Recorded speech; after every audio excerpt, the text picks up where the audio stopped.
It's that time of year again. Everyone knows that the holidays can become overwhelming quickly, so the sooner that you get things done, the better. For both shoppers and businesses, the best time to score great deals during the holidays is Black Friday and Cyber Monday weekend. And that's why you need Shopify. Shopify is the commerce platform behind millions of businesses around the world and 10% of all e-commerce in the U.S., from household names like Allbirds and Cowboy e-bikes to entrepreneurs who will be participating in their very first Black Friday or Cyber Monday this year. Shopify has everything you need to succeed from start to finish. First, Shopify's marketing tools help push your brand to the forefront of the chaos, no matter what platform your customers are on. Then, Shopify helps draw customers in with the ease of a convenient checkout with Shop Pay, Shopify's expedited checkout that saves customers information and reduces hassle. The best part? Shop Pay has been proven to boost conversions, meaning you see less abandoned carts and more profits. You can also stress less knowing that Shopify's award-winning customer support team is on standby 24/7 to help with any issues that arise, allowing you to get back to business as fast as possible. This Black Friday, join thousands of new entrepreneurs hearing for the first time with Shopify. Sign up for your free trial today at shopify.com/income. That's shopify.com/income. Go to shopify.com/income and make this Black Friday one to remember.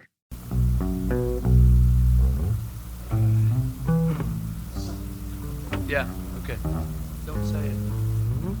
I'll pick it up from you and give it to them. The mirrors. 1, 2, 3, 4. If you want it, here it is. Come and get it. Make your mind up fast. If you want it anytime, I can give it. But you better hurry, 'cause it may not last. Did I hear you say that there must be a catch? Will you walk away from a fool and his money?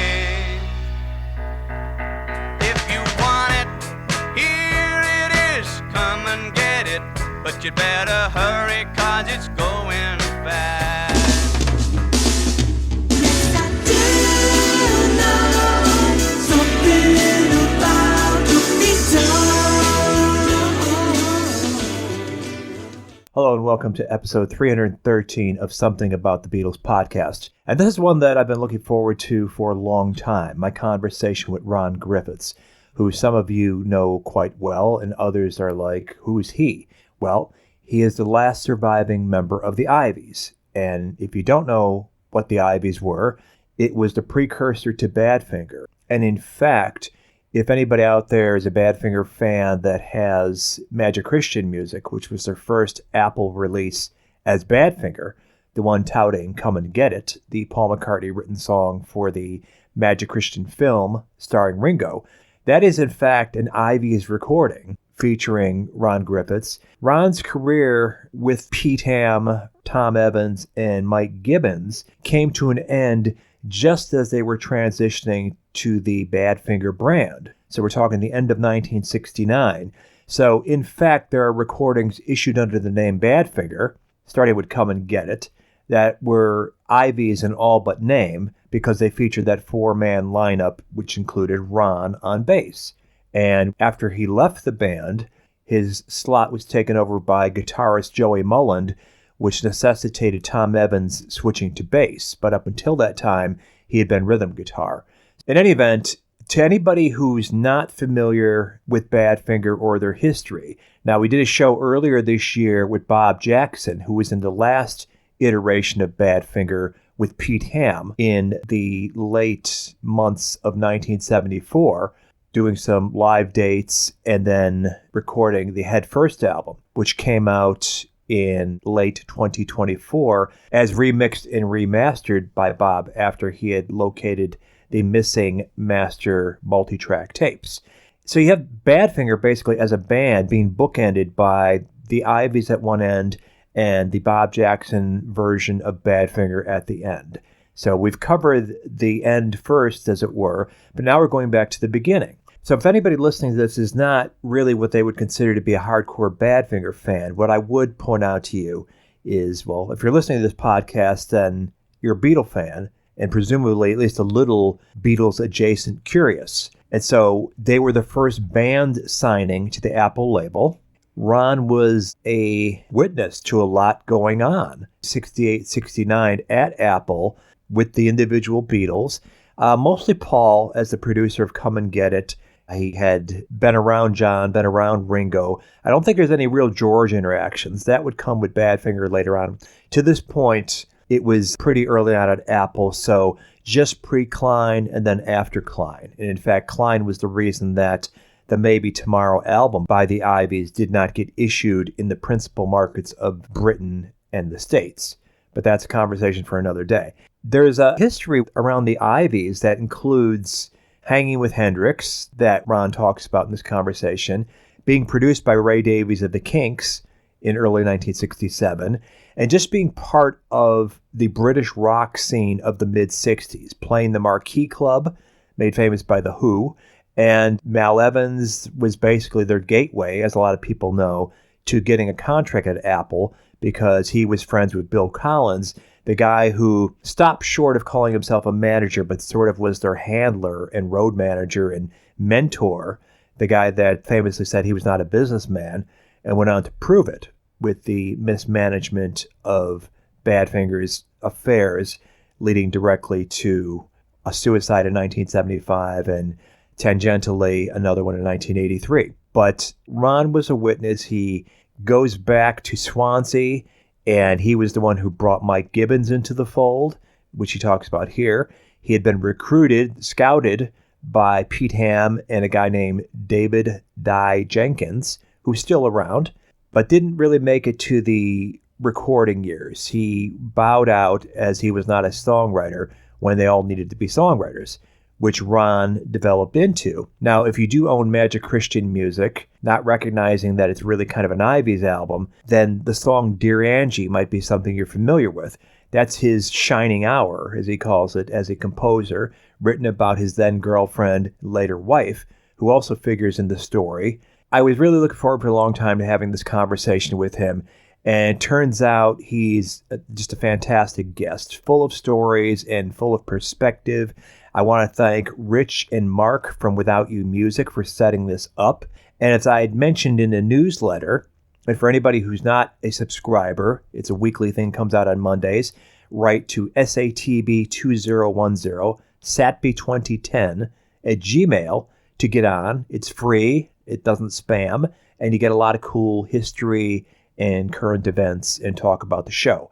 Anyway, I will be having a adjacent conversation, sort of a bonus talk with Mark Strothman, overseeing the many, many reissues of things going out. I'd mentioned the Head First Last Badfinger album, at least with Pete Ham, but there's also all this Ivy stuff that's been coming out. They made a lot of demos, and that was what ultimately got them signed to Apple. And so this stuff is all being collated and being parceled out. There's a Pete Ham acoustic release that just came up of acoustic demos. There's a couple of live gigs that were issued as the Iveys Anthology Volume 1 and Volume 2. One from 1966, pre-Tom Evans. One from 1968, just as things are happening with them at Apple. So you get a real sense of who this band was. There's BBC stuff that's floating around out there, too, that if you know where to look, you can find it. A lot of stuff is on YouTube, and not only is there an Iveys YouTube channel, but there's also YouTube channels for the individual members of Badfinger. I would encourage anybody to check that stuff out if you're at all interested. If you are a Badfinger fan, then this is your lucky day, because this was a great conversation, and he's a great guest, and I had a lot of fun putting this show together, so you're going to hear a lot of rare audio. And in fact, a lot of the stuff that's alluded to here, I've put together a playlist, which you'll find on the somethingabouttthebeatles.com website, as well as a link to it in the social media posts about this show, episode 313. So here it is. I hope that anybody who doesn't really know the Badfinger or Iveys story will check it out because he's just full of great stories, and as the show progresses, they get better and better. And if you are a Badfinger fan already, well, this is your holiday. My name's Ron, and I come from Swansea in South Wales. I'm 21 years of age, and I've been living in London for the last 2.5 to 3 years. And what do you play in the group? I play bass guitar. Hello, I'm Mike. I'm the drummer in the group. I'm 19 years old and I live in Swansea, South Wales. Where do you live now? In London at the moment. I see, yes. And how long have you been playing the drums? I've been playing the drums since I was 13 and I'm still no good. I'm Peter Ham and I come from Wales. I come from Swansea and I'm 21 years old. I play guitar. Do you sing at all? Well, you could call it that, yes. I'm Tom and I come from Liverpool. Being from Liverpool, I'm the only Englishman in the group. As you can see, we're amongst Sassenachs here. I'm also 21 and I play guitar and sing. And together these chaps are called... The Iveys. I've been so immersed in Ivy's world lately and catching up and hearing a lot of stuff I hadn't heard before. I knew the album and I knew a few tracks and singles and B-sides and things like that, but hearing the live stuff is pretty amazing. You've got two sort of versions of the band, 66 and 68, and what a big difference between them. Yeah, well, that's pretty true, yeah. People got the wrong impression when they first saw the album and heard the stuff we did when we'd signed to Apple because it's so light and flowery. And yet when we were doing live gigs, it was always pretty rocky, if you like. It was much more heavy than what the impression we gave at the start, anyway. Yeah, how did you feel about that at the time? Did you feel like the album didn't really represent you and that it was almost sort of misleading? Not truly. It was a showcase for Pete's songwriting, really, and it was all very, very early stuff. And it was almost like a box of licorice all sorts, that first album, the Iveys album. It was, but that's the way it was. A sampler. Okay. You've described your gravitating toward bass as coming from your father having a substantial and diverse record collection, and that bass was something you were inspired to pick up by the sound from the speaker cabinet in your house. Yeah, he had a small radiogram, we called them back then. It had a decent-sized speaker in it, and the bass used to leap out. I've always had a natural flair for harmonising, and if you like, I'm a natural drummer in my head. Mike Gibbons often said to me, in your head, Ron, you're a better drummer than I am. If I was ever tapping things out, he was saying, I wish to God I could do that. That's interesting. You could think of those terms. And were you ever tempted to pick up the stick and branch out? I used to mess around in the kit in our rehearsal mini studio that we had, but I never ever did it seriously. Unlike my late brother, who was pretty versatile. He was much more versatile than me. He's a half-decent guitar player and he played a bit of drums. But I thought I was a better bass player than he was. Uh-huh. Going back to your first part of your question, yes, my father had a very, very diverse selection of records, and they were all Bakelite 78s back then, big bands, choral stuff. So I had a pretty broad taste in music at a very early age. Mm-hmm. So was it pre-rock and roll that you were gravitating toward bass and rhythm, or was that what changed for you? It was about the rock and roll time. The first instrument we ever had at home was a battered old 6-string guitar my mum picked up at a jumble sale somewhere, and the neck wasn't in line with the body. The first 2 strings were missing the fingerboard, and it was the only E, A and a D and the G strings that you could hit on the fingerboard. I was trying to pick out notes as I was, because it was semi-acoustic, I'd hear what I was doing. That's what stuck me on bass. Early rock and roll records, I guess, you're thinking in terms of Elvis, naturally, all the early Elvis stuff. And I was a huge fan of Eddie Cochran as well. So that's where it came from, rock and roll wise. So how close were you to Swansea growing up? 3.5, 4 miles out of the city centre. Okay. So it was cosmopolitan enough that you were getting decent radio and culture? Yeah, none of it was local radio. The only stuff we used to get on the radio back in those days was off a station called Radio Luxembourg, which used to play all the hits of the day, along with adverts. And there, for Lily Turner in Hampshire, you heard Bill Haley's recording of Mambo Rock. Coming up to 16 minutes after 10 o'clock on tonight's Rockin' to Dreamland program. And if there's anything in particular you'd like to hear in the show, my friendly, do drop me a line. The address is Dave Gell, Rockin' to Dreamland, Radio Luxembourg, Hertford Street, London W1. Let me know what you'd like to hear, and I'll do my very best to play it for you. But it was a weak signal. It used to come in and go out, fade in and fade out, fade in and fade out. It was really frustrating. There was no local radio back then. Everything we heard was either on national radio. Back then there was only one radio channel anyway. It was on what's called the light program. There was even no such thing as FM back then. So it was medium waves, long wave. That's where we got our music from, apart from going to a record shop and picking up whatever we fancied in a record shop. Was skiffle much of a scene where you grew up? Yeah, skiffle was about. People like Lonnie Donegan, Tommy Steele. I don't suppose you've ever heard of these people. Lonnie Donegan, I've written about him. If you like, skiffle was the bludgeoning or early start of rock and roll in this country. Before they were so-called rock and roll bands or beat groups, it was trad jazz and then skiffle. And then it gravitated towards rock and roll. So who were some of your early favorites as far as that stuff coming in and being influenced as you're learning your instrument? If you like, the bass player that influenced me at the very start, have you ever heard of Cliff Richard and the Shadows? Oh, yes. Well, when they first started, their bass player and drummer were Tony Meehan on drums, Jet Harris on bass. He was the first person I ever saw that, if you like, was an influence on me picking up bass guitar or wanting to be a bass player.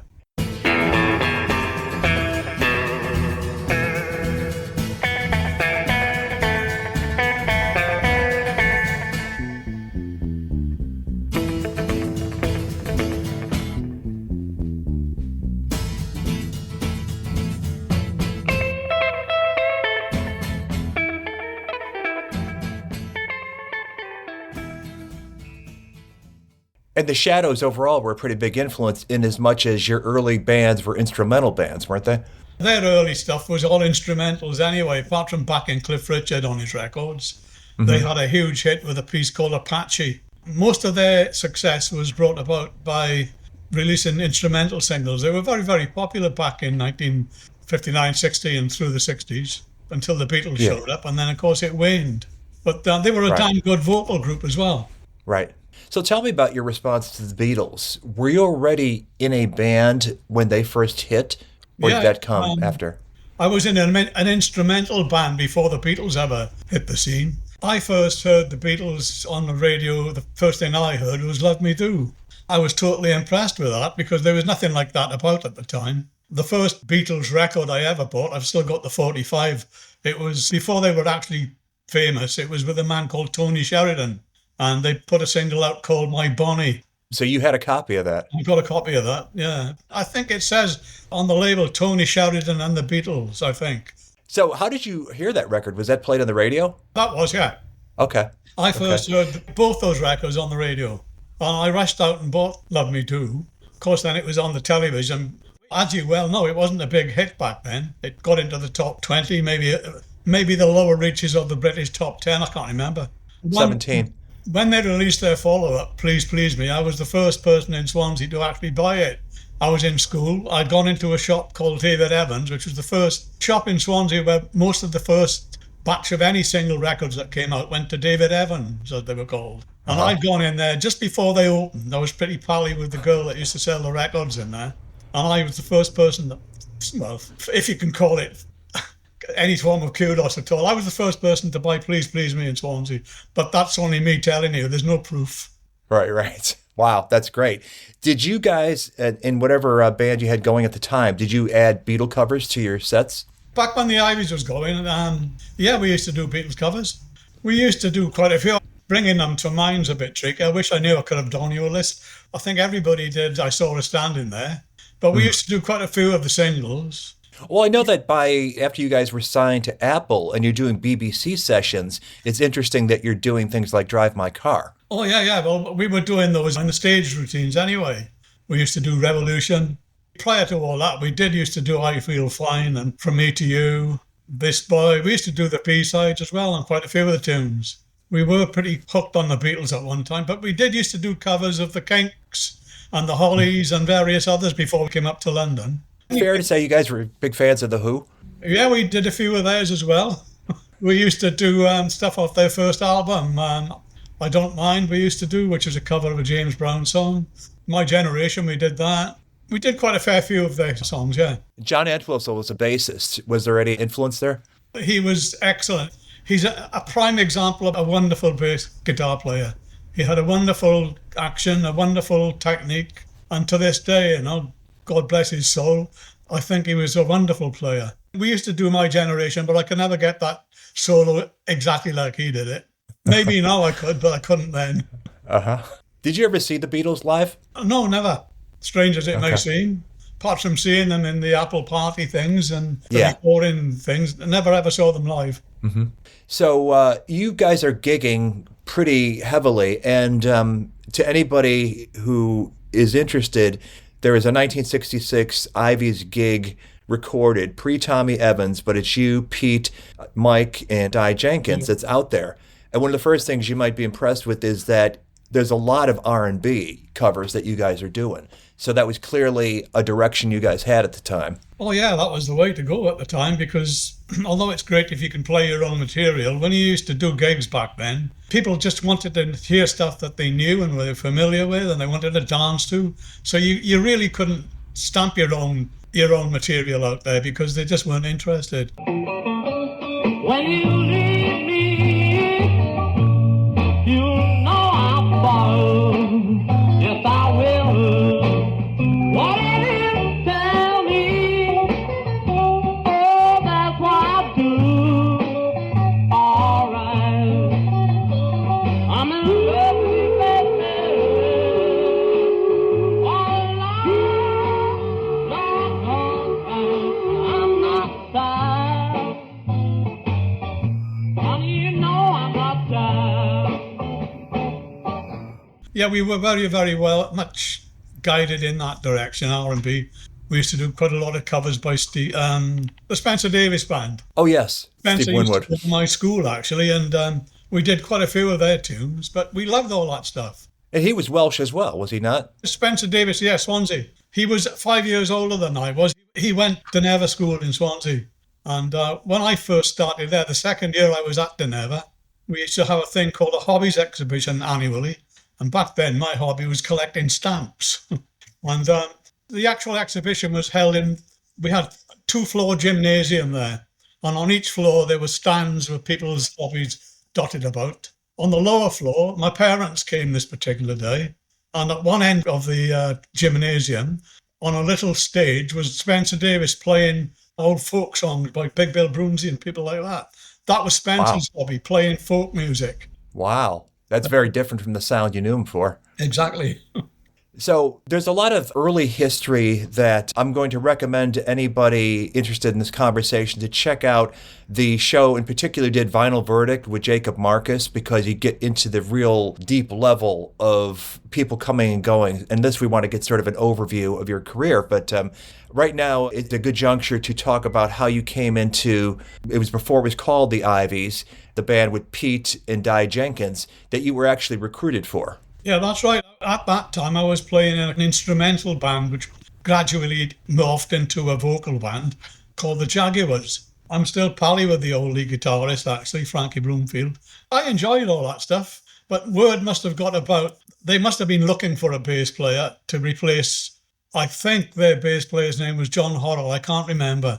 They wanted somebody that was able to sing, and they came to a gig we were doing in a hotel in Swansea called the Dolphin Hotel.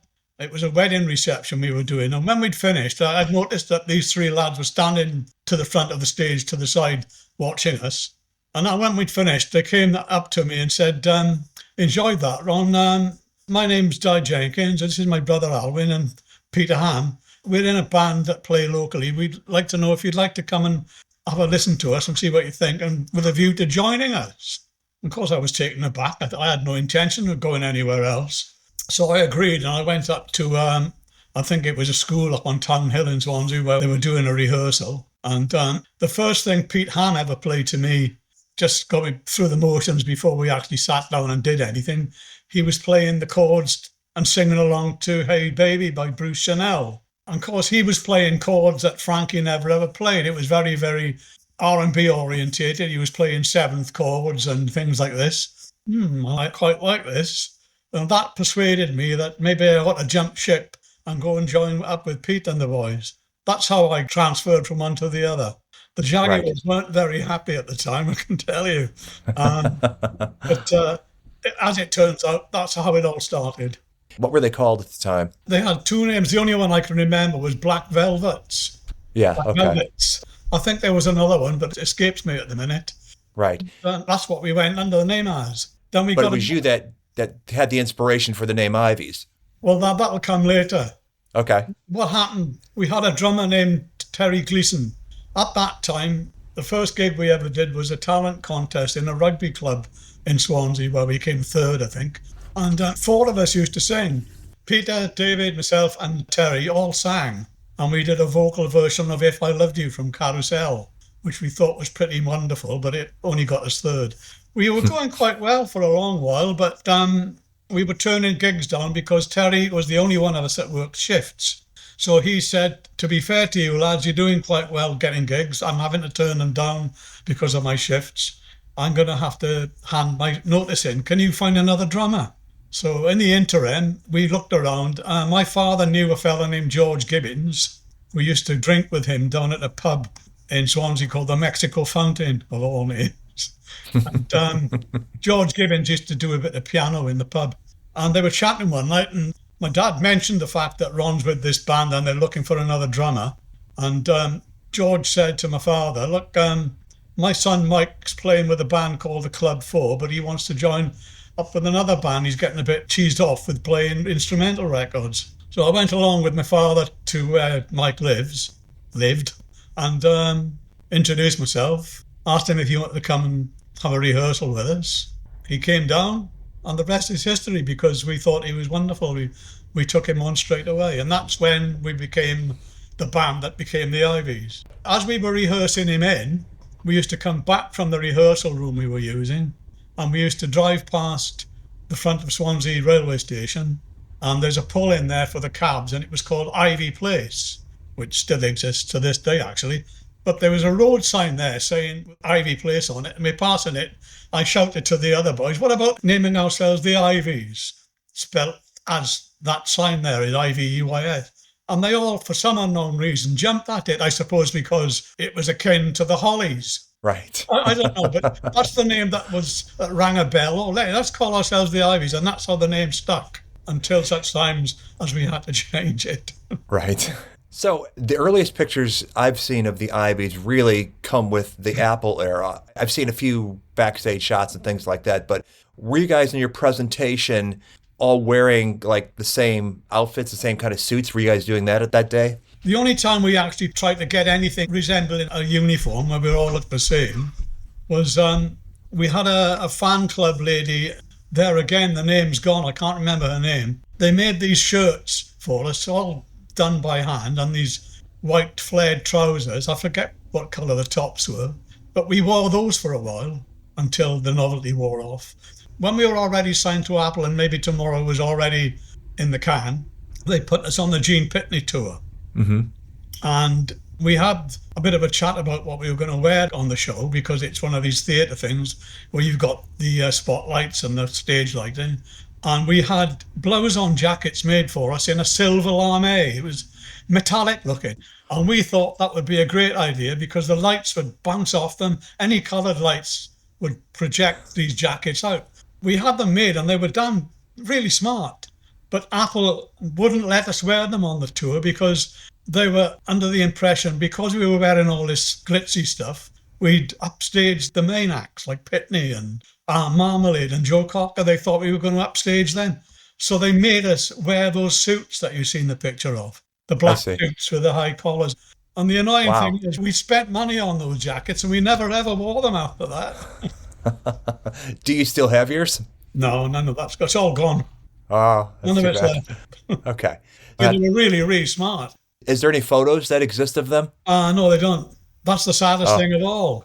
Oh, okay. Di Jenkins, what led to him leaving the band? Mainly because we spent a lot of time in our spare time. Peter was prolifically coming up with different song ideas. We all were at the time coming up with different song ideas. And we would spend ages and ages in the little recording studio that we had. The one of us that wasn't as enthusiastic was Di. So it was getting noticeable that he wasn't interested whatsoever. And Bill Collins, the then manager, was always trying to nag us into the money in pop music is composing your own tunes and selling them. He was adamant that that's the way you're going to make any money if you ever get a recording deal. And I wasn't particularly interested, even though he was the pin-up of the group. Whenever we did gigs, he was the one that the girls used to clock around. He was the glamour boy, if you like.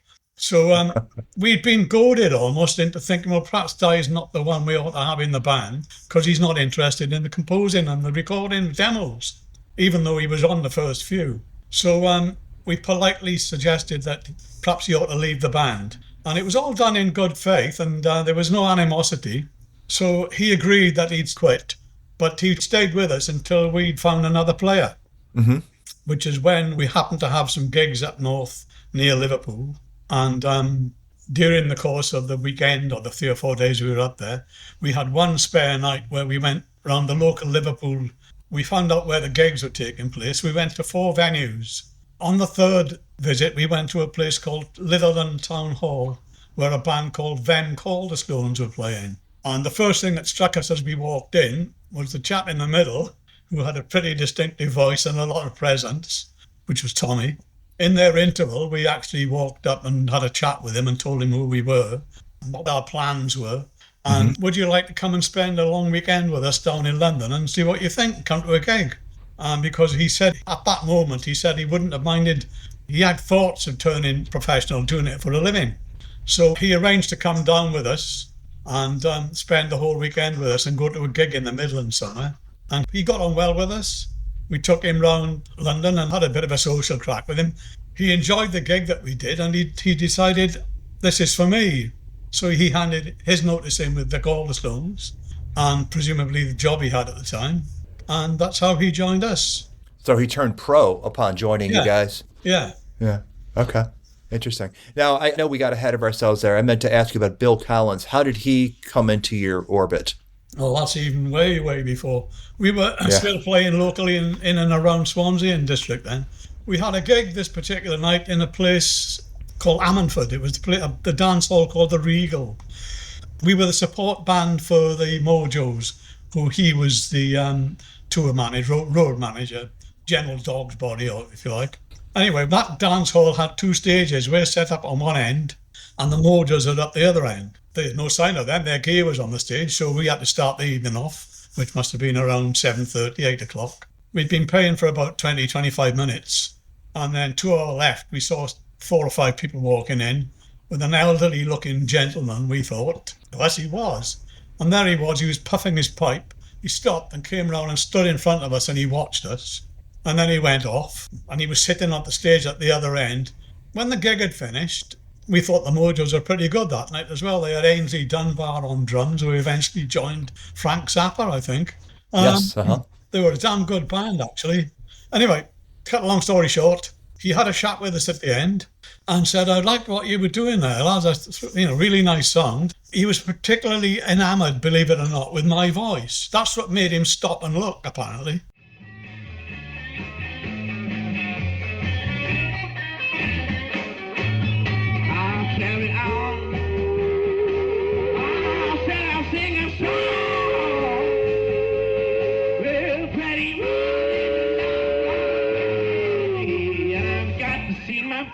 Every day, 20 miles, 80 miles, 50 miles, 30 miles, all right, 10 miles. He said, that young man in the middle, he was telling Alwyn Jenkins this, Di's man, brother. That young man in the middle's got a very soulful voice. He stayed in touch with us and they exchanged letters, Alwyn and Bill. And one letter that came out of the blue, he was telling us about a chap who'd not long had a hit record named David Garrick. He had a top 10 hit in the UK with a Rolling Stones cover called Lady Jane. And he was looking for a backing band to go on tour with from Britain and Ireland. So Bill got in touch with us and said, there's an audition session taking place over the weekend at such and such a date. Would you like to come up and spend the weekend with me and we can go and do the audition and see how you get on? And we just thought it was going to be a blooming good laugh, So off we went.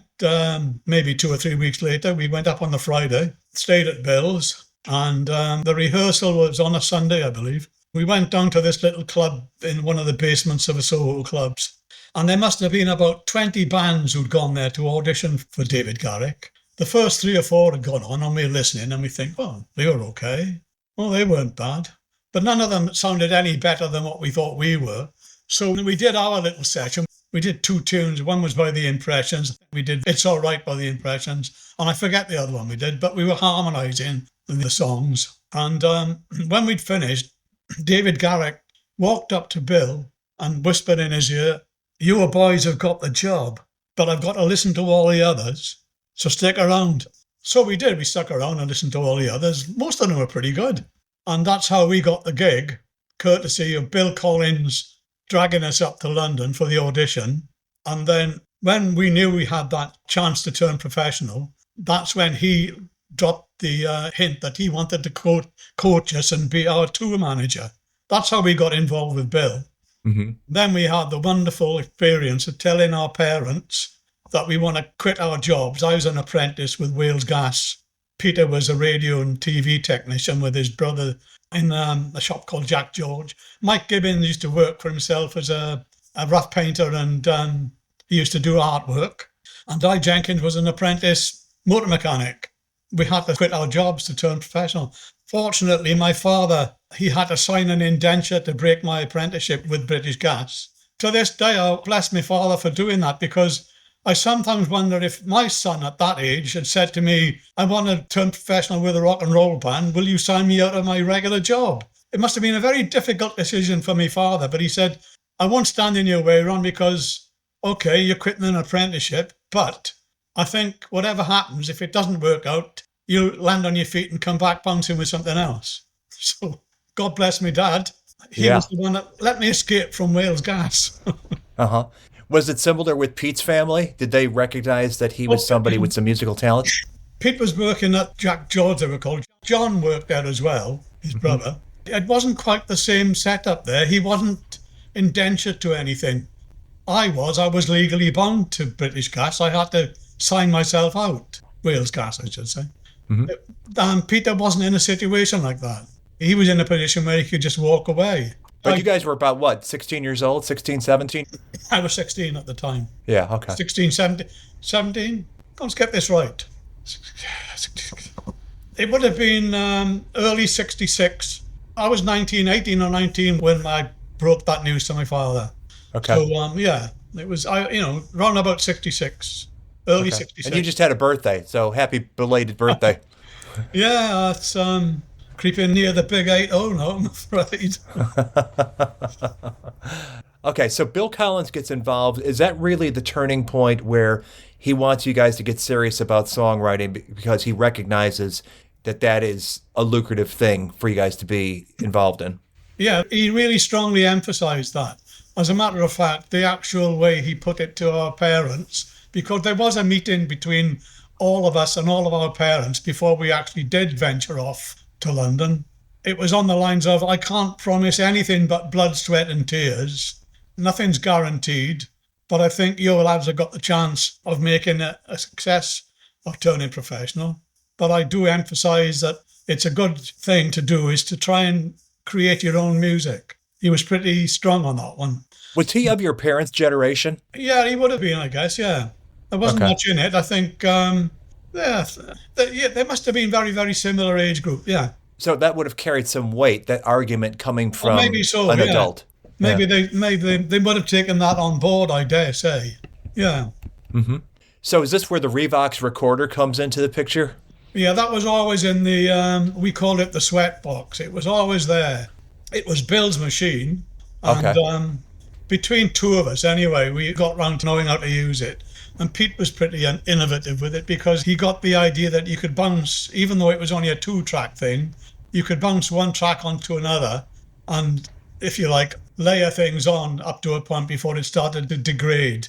So we were able to double track things and just record a backing track, then put the vocals on top and things like that. It was very, very rudimentary and it didn't sound great, but that's the way we used it.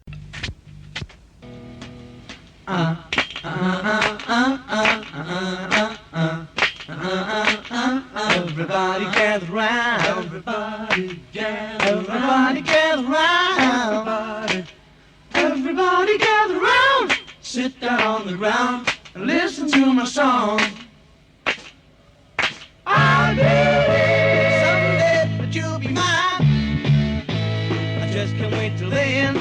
I believe it's very far away. It's up to you, you must say when. I believe in oh so many, many things.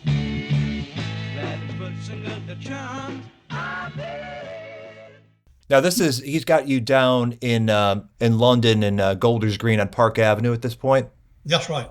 Uh-huh. Bill had built that studio himself. It was a soundproof room within a dining room of the house.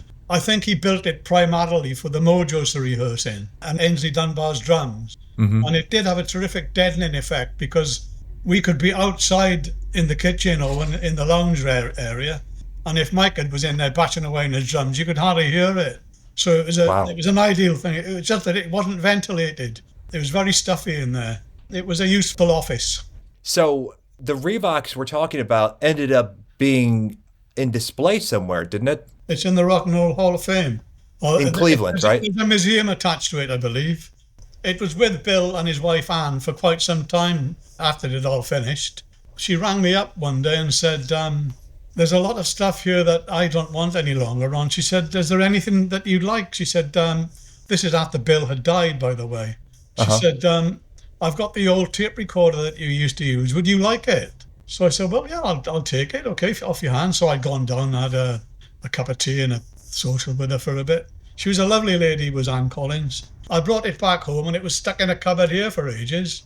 I forget how it came about. Somebody suggested it ought to be on display, not stuck in a cupboard in your house. So eventually I got in touch with the Rock Hall Museum. I don't know what they're called. It's a museum anyway, and it's associated with the Rock and Roll Hall of Fame. And they said that they would pay for the shipping it to the States. All you got to do is just put a label on it. It was years after I'd sent it that eventually I kept sending emails off. When's it going to be on display? Because I thought it was going to go straight there, straight on display. Mm-hmm. Quite a few people used to, on my behalf. Do you know the name Dan Matavina? Oh, of course, yes. Dan got in touch with them. I got in touch with them. Eventually got around to actually putting it in a glass case. I wanted them to put a couple of decent-sized spools on it to make it look authentic, but it's just as you see it. It's just there as it is without any tape spools on it. To my knowledge, it's still there on display. Wow. When I get it back, I've no idea. Well, hopefully your name's attached to it somewhere. It's doing the right thing. It's on display for people to see, and let's face it, it gave birth to something quite phenomenal. Exactly right. That's a good way to put it, for sure. So Tommy's in the band now. It's the four of you living in London. The next thing I want to ask you about is, how did Ray Davies get involved? Because when we were sharing the house in 7 Park Avenue, initially the Mojos were there, but they gradually moved out. We needed an extra body to help to pay the rent. And because we were signed up with an agency called the Arthur Howes Agency, who actually were the agency that the Kinks were attached to, their road manager, tour manager, David Duffield, his name was, we asked him if he would come in with us and share the rent, which he did. He took another room that was spare, and all the Kinks gear used to be parked in the front hallway as you came into the house, drums, Ray and Dave's guitars and so on. He used to listen to the demos that we'd made, in the little sweatbox, and he'd gone down to, he was still working for the Kinks, and he was having a chat to Ray one day about, hey, there's this band that live with me at Golders Green. They've got a load of songs of their own that they've been recording, all original stuff. I think they're pretty good. I think you'd enjoy listening to some of these. So he took a tape down to Ray, and Ray listened to them, and he decided that he'd record us in a little demo studio down in London on the Kent Road. I forget the name of the studio. This is early 1967? Pretty early on, yeah. Yeah, so they've done the Face to Face album yet, Kinks? Oh, maybe so. I'm not sure about that. Hello, who's that speaking, please? But he heard these songs, and he took us as the Iveys, with Di Jenkins and all. He took us down to that, and we did 4 tunes. which I presume are on these Matavina releases. One was called Taxi. Only 2 miles from your door, like a palace or a hall, unimaginary rose in a taxi. I wish the lights changed to red, they're green and we must go ahead. I know the things I said, moving in a taxi, yeah. Moving in a taxi, taxi, taxi. One was called I Believe in You, Girl. Oh, crumbs, I forget the other two now. What surprised us was when we were doing these things, we never ever heard ourselves on playback coming through stereo monitors, which are great big things.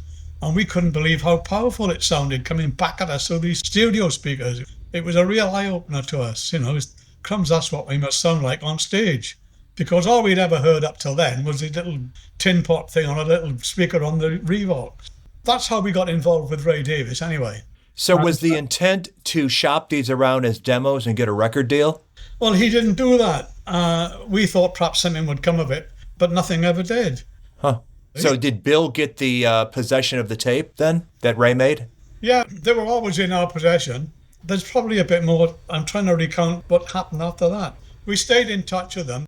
It was an early video. They put a single out called Dead End Street, and they invited us along to the video shoot. There's a crack up in the ceiling, and the kitchen sink is leaking.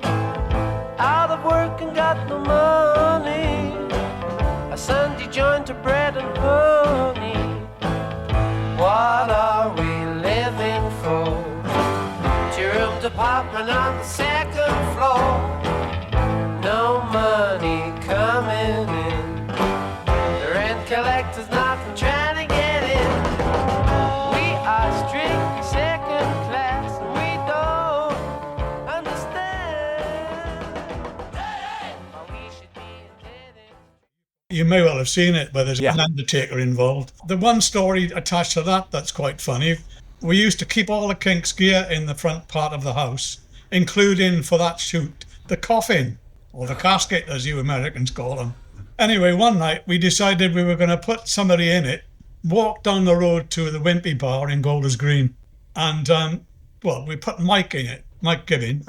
This was later on after Di had gone. He hadn't gone, what am I talking about? Di was still with us. We walked down the road with this coffin between us, went to the Wimpy Bar, walked in through the door and put it down on the floor. All the customers in the shop were all going, couldn't believe what they were seeing, So we set this thing down on the floor and the lid opens and Mike gets out. You can imagine the uproar in there. Nobody had mobile phones back then, so there's no record of it except what I'm telling you now. That was funny. Right. But yeah, after that, we were doing gigs. We did one gig in a place called Oakham for a chap who used to own the Ruddles Brewery, a beer brewing company. And the Kinks couldn't make this gig, so we did a gig at this, I'm trying to remember the name of the, he was the heir of the man that ran the brewery. His name was David Watts. And he used to be a major in the Queen's Hussars. And that's where that song, I Wish I Could Be Like David Watts, comes from. A really, really charming, well-spoken chap, used to speak like that sort of thing, one of the old school. And when the gig had finished, we were invited back to his rather splendid home because we were hungry. I'm afraid cook is out tonight, but I could rustle up something for you. He said, would you like something like beans on toast? So he knocked us together a beans on toast feast. And he was a lovely fella. That's the very first time I ever used a pepper mill in my life. And every time I have beans on toast at home for a snack now, I think back to that evening and I'm scraping the ground pepper onto my beans. But wow. Major David Watts, that's where that song came from. I Wish I Could Be Like David Watts. That the Kinks wrote and was re-recorded as a cover by The Jam. That's right. Yeah. That's right. Familiar? Wish I could be like, wish I could be like, wish I could be like, wish I could be like, wish I could be like.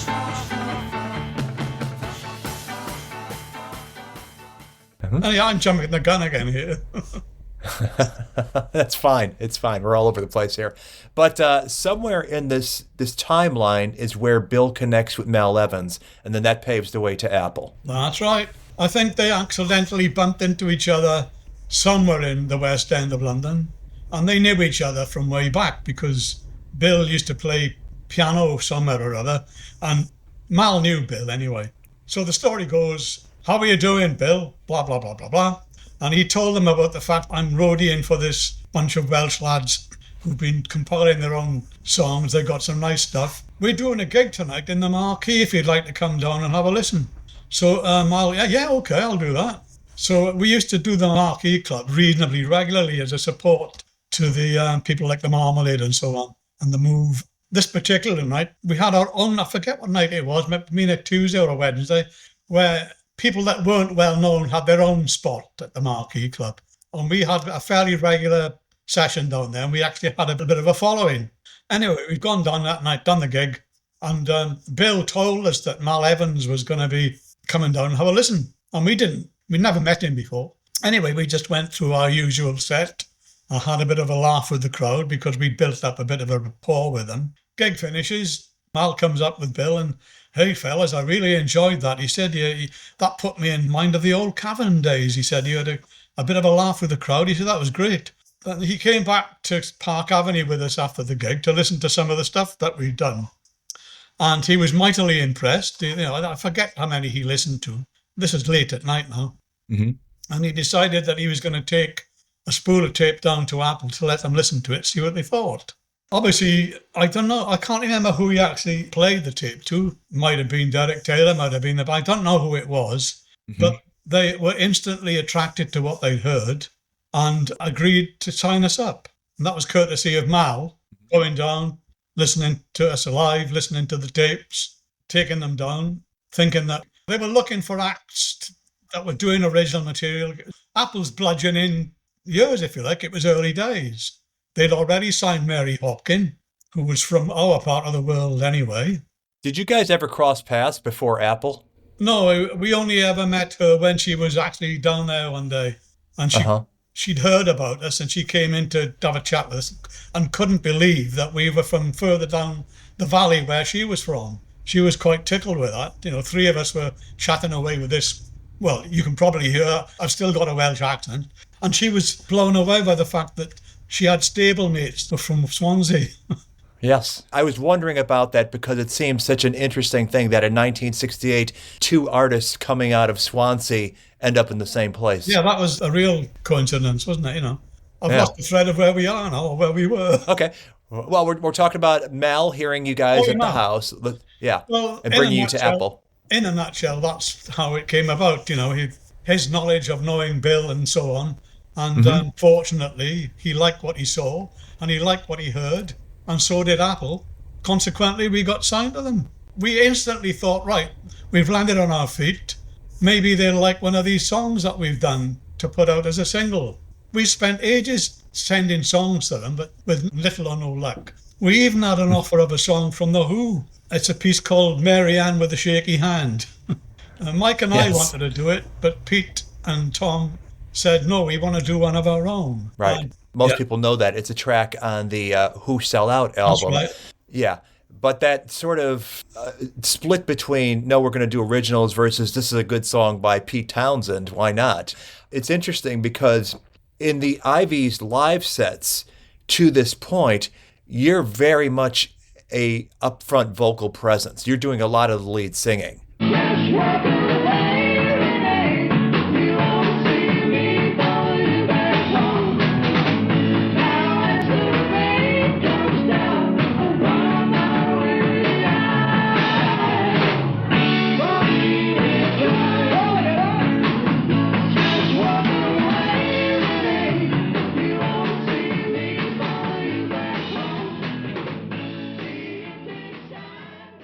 But as the band sort of converts to originals, you're not as prolific as Pete and Tommy, and you're still singing lead, but not as much. It's kind of comparable to when you listen to the Beatles club sets and BBC recordings, where George is much more of a lead singer than he was once they got signed to Parlophone and it's all Lennon-McCartney stuff.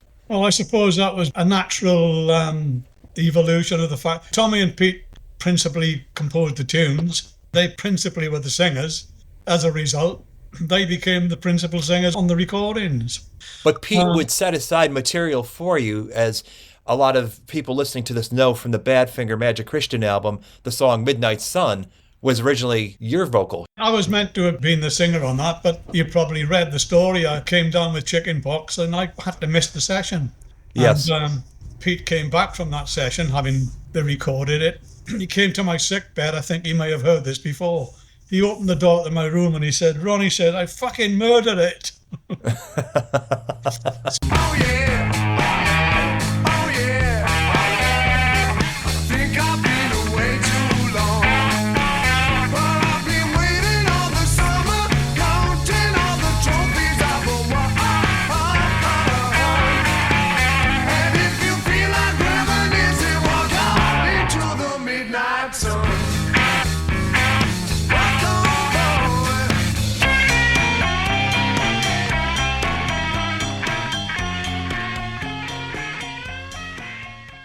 I thought he did a grand job of it, but he actually wanted me to sing it.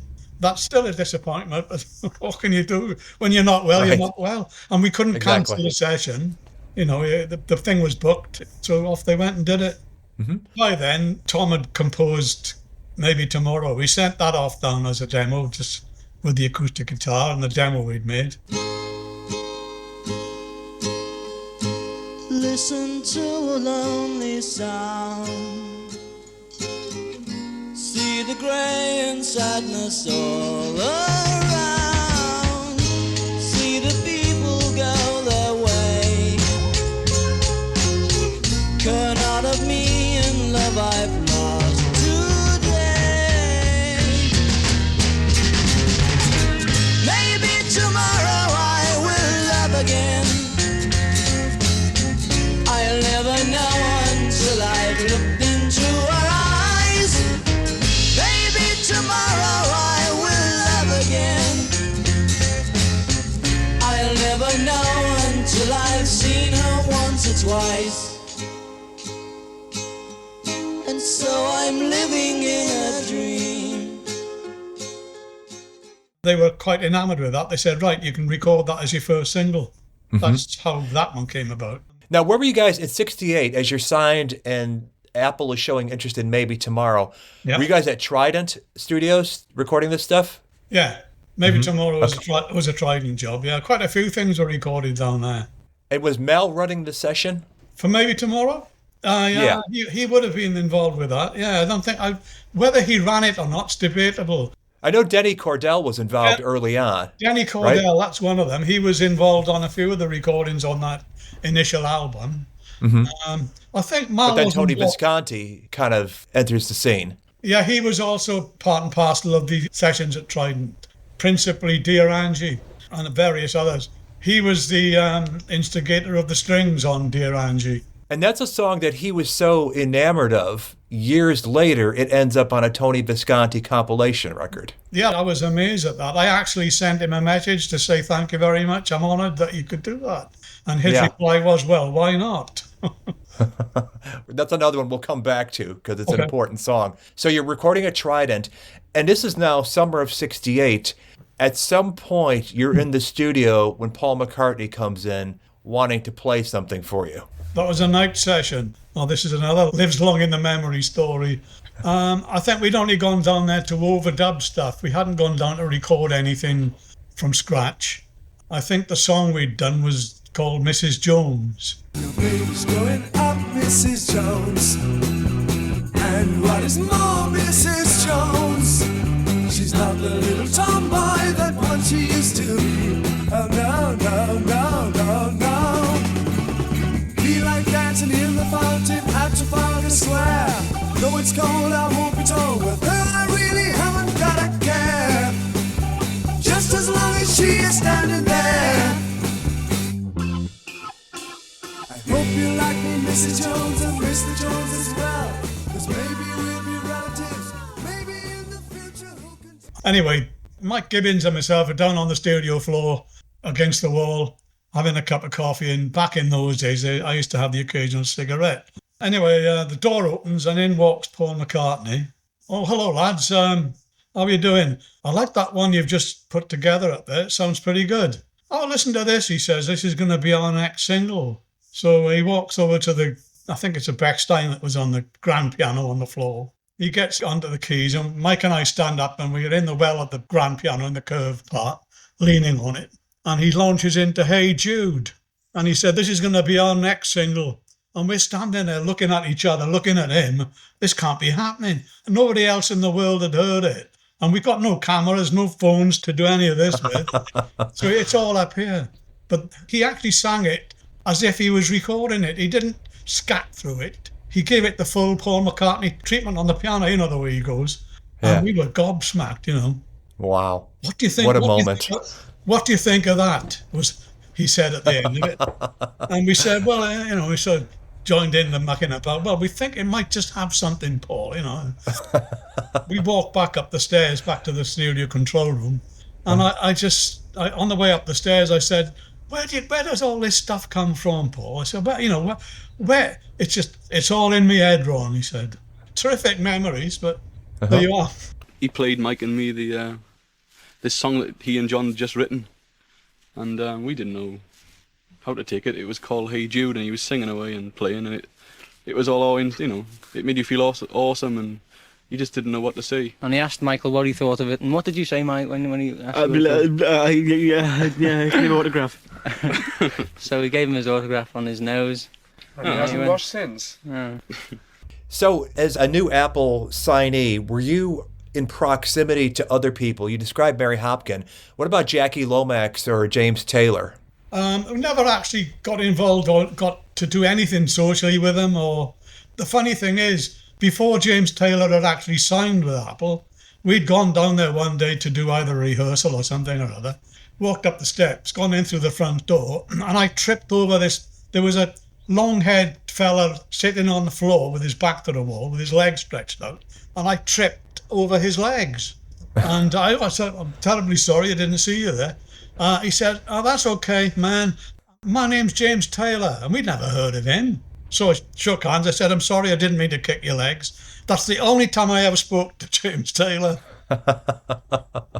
Did you have any interactions with Peter Asher being around Apple? I never met him personally. The only thing I've got, when we did the opening night of the Pitney tour, which took place, I think, in Birmingham, he bought us a bottle of champagne as a, you know, celebratory thing. I've still got that bottle. Oh, wow. But nice. Unfortunately, there's no autographs on it. I've still got it. Never met him at all after that. He was just part and parcel of Apple's background staff, if you like. Sure. What about Derek Taylor? Well, we saw him, bumped into him regularly. And in all fairness, Derek Taylor was the casting vote to get me out of the band. Okay. That's jumping the gun again, if you like. I mean, like you can tag this on at the end, but life was unbearable for Maureen, my wife at the time, and myself, by virtue of a story you may well be familiar with about the late night disco in Tommy's bedroom. Right. We'll come back to that one. Yeah, okay. But one thing I am wondering about is late 68, I think it's in the autumn that Maybe Tomorrow is issued as a single. So there's no album yet. But you guys would have been around. I've seen one photo of you with Ringo at the Apple Christmas party in 68. That's right. Were you around when the Hells Angels were there? No. Okay. I can't expand on that. It's a simple no, I'm sorry. Okay. I just didn't know, because my understanding was there was two separate parties. One that they were at that was unforgettable if you witnessed it, and then another one for Apple staff and people that were connected with the label. So you weren't at that one. Okay. Now, did you get one of those Apple watches? No. Okay. Nothing like that. Okay, I was wondering. But in 68, there is an Iveys Christmas message that you recorded. Yeah, that was a little bit below the belt, I suppose. Is that the first day of Christmas? Is that the one? On the first day of Christmas, my true love gave to me. Was that the one? Well, on behalf of the group, we'd like to wish you all the best for the coming festivities and all that sort of stuff. Yeah, that's initially what this interview was for, to wish everyone a really Merry Christmas. We'd like to do it in song if And a you would give Happy us a New few Year. minutes of your time. We wish wish you a Merry Christmas. We wish you a Merry Christmas. We wish you a Merry Christmas. And a Happy New Year.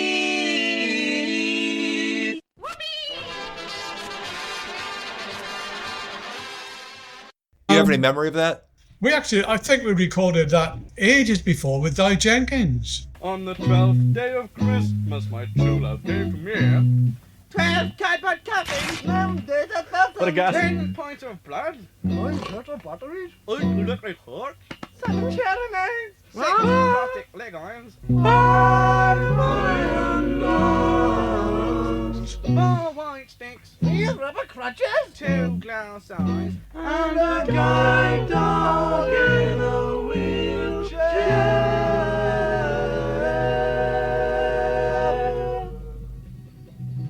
We didn't do that with Tommy because if it's still there to listen to, you'll hear Di Jenkins' voice on it. It wasn't politically correct, let's put it that way. Okay. All right. As we continue to jump around, maybe tomorrow, I've seen, I think, at least 3 different film performances of it. There's the Apple Studio one. There's an Italian TV one, which might be at Apple Studio. I can't remember, but the one that was very distinctive, because I only saw it in recent years, was the Piccadilly one. Do you have memories of these specific shoots? Not the Piccadilly one. I just remember we had to go down there. They would film it there and then. They just played a speaker. They had it on a tape machine or something, and they just did it in black and white. I mean, there's nothing particularly wonderful about it. I can't even remember whether did Tommy lip sync to that? I haven't seen it for ages because Mike and myself were sitting or leaning against the railings. We didn't have much to do with that. I think I lip synced the last bit where it crescendos at the end, but that's all I can remember about that.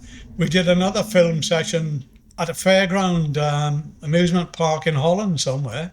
Whether that's still there, I don't know. But the one in Apple is the one that, it was the first one I ever saw that was actual performance footage of the Iveys, which is not a very common thing. And you're the one that really stands out because you're kind of clowning it up with the drumstick. The strangest thing about that, I mean, they didn't do it in one take. I just thought that was a throwaway take. I didn't do it because I thought it was the main, and that's the one that they used, or the one that they kept. We did it 3 or 4 times, and I only did that the once. And to my eternal embarrassment, it's the one that everybody sees. Yeah. So this is done in the basement of Savile Row. And if I'm getting the chronology right, was this just before the Beatles moved in there and filmed for the Get Back project, or was it after? Oh, that would have been just before. That's what I thought. Okay. So there was no recording gear set up there yet. It was just a room. Just a rehearsal room. Right. The actual Apple Studios may well have been in its early installation, but nothing was actually working at that time. Right. And when the Beatles showed up, they found out nothing was still working. But so early 1969, you guys do this TV appearance for Lulu's show. Unfortunately, the tape doesn't seem to have survived, but on the same show was the famous Jimi Hendrix performance. Do you have any memories of that? Well, of course, it was phenomenal. He was big news at the time. We'd gone down and done the rehearsals. They'd do all the camera angles and all this sort of stuff because when it went out later, it was a live show. Anyway, we didn't know it, but while we were doing we did both sides of the record, which was unusual back in those days. When we'd finished our little rehearsal session, Jimi Hendrix came up to us and said, "Hey man, how did you get that crazy guitar sound on that second song that you sang?"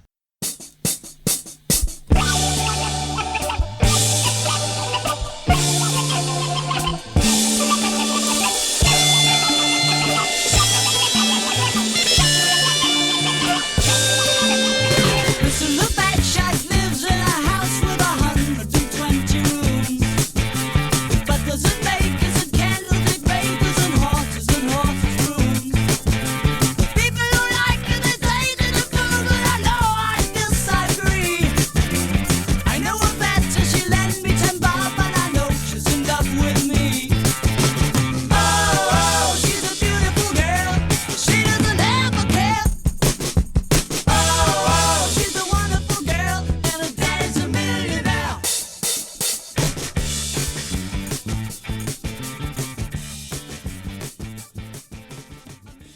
Pete said, well, I just ran my guitar through a Leslie tone cabinet. You know what they are. Yeah. I'm afraid perhaps not many of the listeners and the viewers know that, but it's associated with a Hammond organ and it's got a fan in it, which makes that. And that's how Pete got that sound for this guitar solo.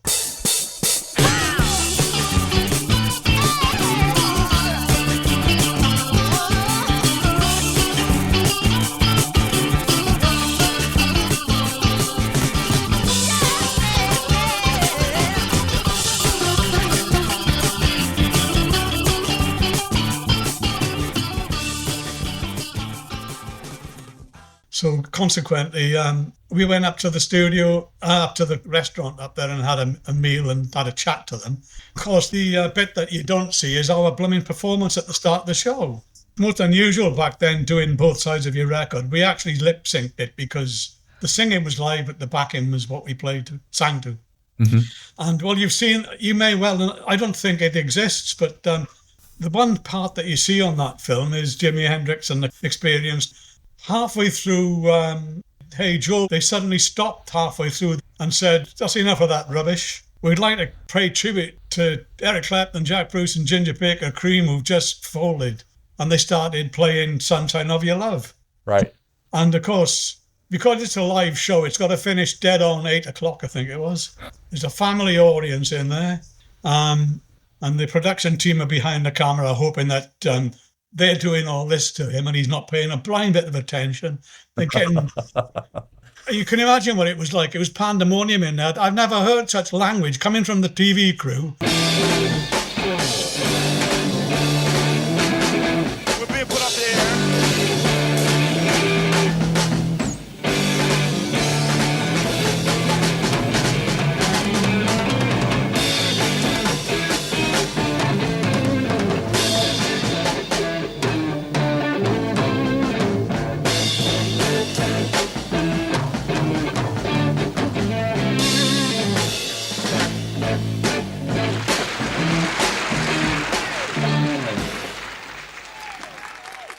The air was blue. There were kids in the audience and they're hearing the F word, the C word. It was a riot and awful.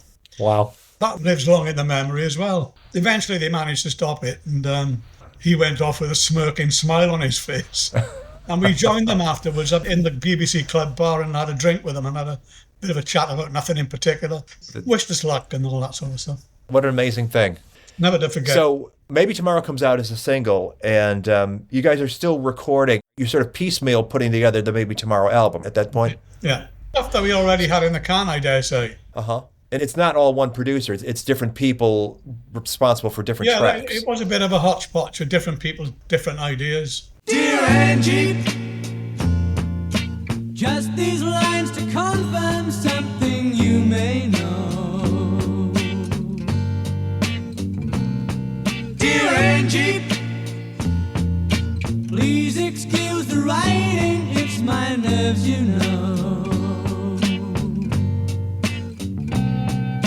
When you caught your train today, you took my heart and soul away. I can't wait till Friday night to see you, touch you, hold you tight. Dear Angie, how's your folks and relatives? I hope they're well. Going back to that Dear Angie song on there, Tony Visconti wanted to put strings on it. He ordered 8 musicians in. I think it was 3 cellos. It was a mix of strings anyway. Mm-hmm. And he thought it sounded a bit thin. And he kidded them that the first take hadn't recorded properly. Can you do it again? And we ended up with 30 odd. He had far more strings on there than what we had actually booked. Otherwise, the musicians claimed extra money from the Musicians Union. So that's the story associated with that one. Tony Visconti's little trick to double the string accompaniment. He was a lovely fella, Tony. I love Tony. He was a great bloke. Mm-hmm.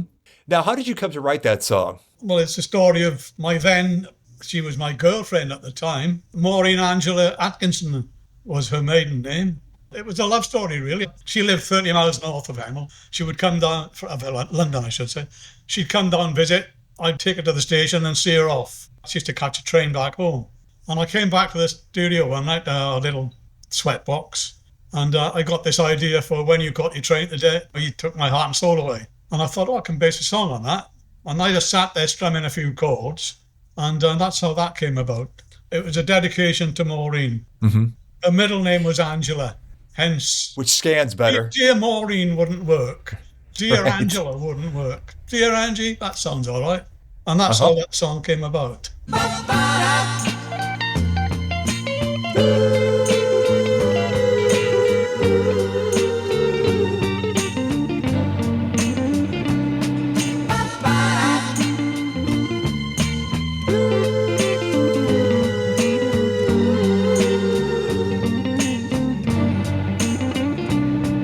I've known you now for one whole year. There's something I've not told you, dear. Turn the blind eye for too long. Just let it prove that I've been wrong. Dear Angie, I beat about the bush each time I spoke my mind. What was her response when she heard it? I think to this day she's chuffed up. She's pleased that it's there, you know. I don't know whether she knows the facts and figures about all the hits it gets on Spotify. I mean, if you got paid for the hits on there, I'd be a millionaire. Right. It's a damn good track. It's beautifully produced. And the amazing thing is there's so much dysfunction going on by this time at Apple where the Maybe Tomorrow album gets issued, but not in Britain, not in America. But Dear Angie gets issued as a single, and you don't even find out about it till much later. Yeah. Well, to be honest with you, I wasn't aware of it to start with. That happened probably after I'd gone. I mean, I can't remember. It just didn't, it wasn't headline news. I was amazed when I got to hear about the fact that it had been stuck out as a single. But And it was a hit. What good did it do?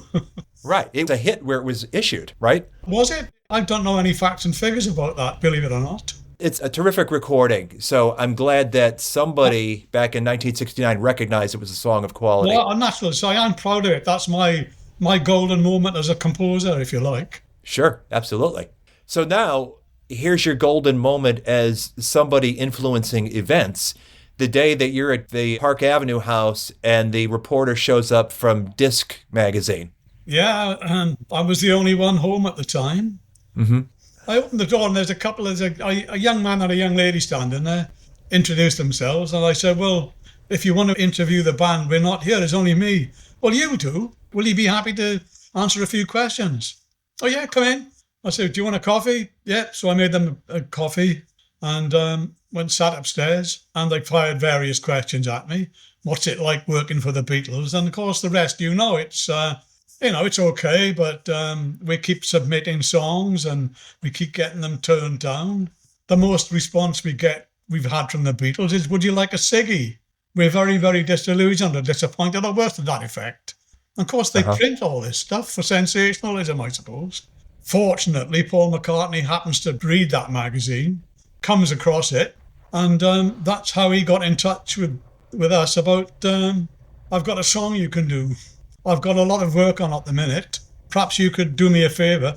You can have this song, but you're going to have to come up with two others for the film that they wanted to go in. And he told us about this film that Ringo was involved with Peter Sellers called The Magic Christian. You can have this song, but you must do two others. So they made an arrangement for us to go down to Pinewood Studios and watch what in the trade are known as the rushes and give us an idea of what scenes that they were going to go in where they wanted these songs. Unfortunately, it was a wonderful insight into or inspiration for the two songs that we came up with. Which was Carry On Till Tomorrow and Rock of All Ages. Yep, exactly. There again, I missed out the Rock of All Ages one because they recorded that when I was in bed with blooming chicken pox.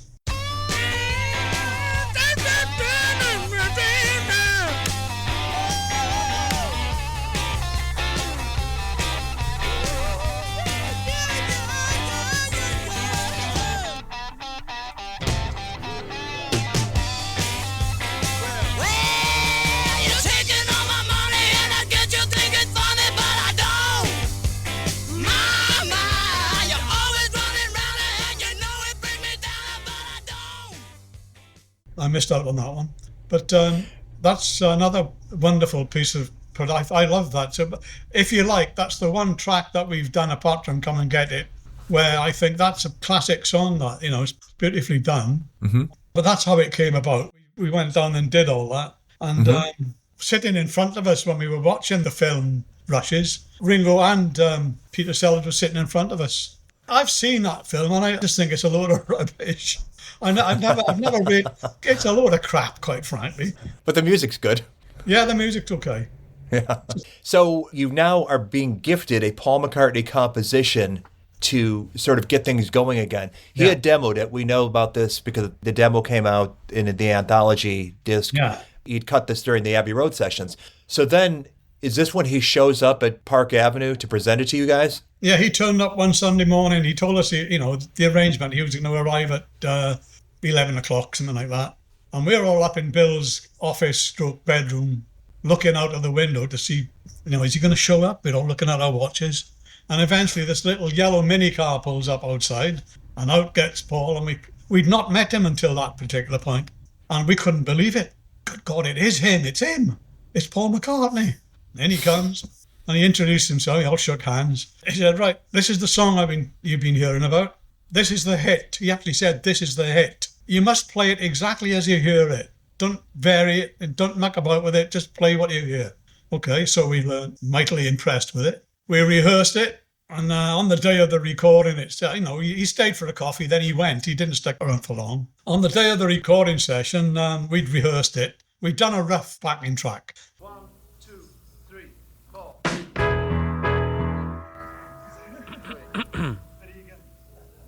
If you want it, here it is. Come and get it. Take 5. 1, 2, 3, 4.